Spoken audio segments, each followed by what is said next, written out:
Hi పిల్లలు, మనం ఈరోజు బీర్బల్ అక్బర్ కథల్లో ఇంకొకటి చెప్పుకుందాం.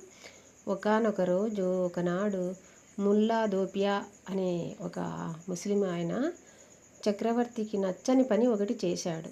ఆ అక్బర్కి కోపం వచ్చింది. ముల్లాకి శిరచ్ఛేదన చేయవలసిందిగా సైనికుల్ని ఆజ్ఞాపించాడు. మీరు ఆ శిరస్సును నా దగ్గరికి తీసుకురండి అన్నాడు. భయపడిన ముల్లా పరుగు పరుగున పోయి బీర్బల్ని కలిసి తన ప్రాణాలు కాపాడవలసిందిగా వేడుకుంటాడు.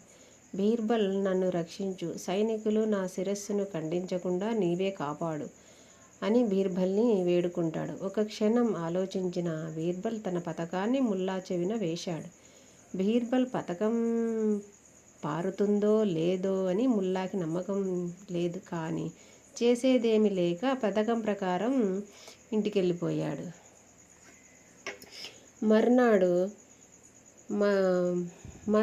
మరునాడు ముల్లా తన శిరస్సును ఖండించడానికి వచ్చిన సైనికులతో తనకు చక్రవర్తిని కలుసుకోవాలని ఉందని చెప్తాడు. సైనికులు తన చివరి కోరిక మేరకు తీసుకెళ్తారు. ముల్లా ఇంకా జీవంతోనే ఉన్నాడా అంటూ అక్బర్కి చాలా కోపం వచ్చింది. సైనికులపై నిప్పులు కురిపించాడు. మీకెంత ధైర్యం, నా ఆజ్ఞనే పాటించకపోగా ముల్లాని సజీవంగా నా దగ్గరికే తీసుకుని వస్తారా అని కోపంగా ముల్లాని చూస్తాడు.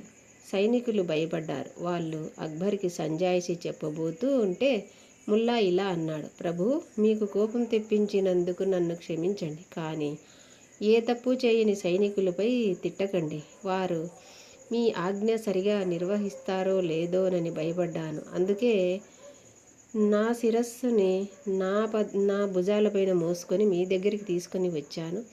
దీనిని మీ పద్ధతి ప్రకారం నా శిరస్సును ఖండించుకోండి ప్రభు అంటాడు ముల్లా. అందుకు కాస్త నెమ్మదించిన చక్రవర్తి కొంచెం ఆలోచించి, చిన్న తప్పుకే ఇంత పెద్ద శిక్ష ఎందుకు అనుకుని, సరే వెళ్ళు, నిన్ను శిరచ్ఛేదం నుంచి పంపిస్తేస్తున్నానని చెప్తాడు.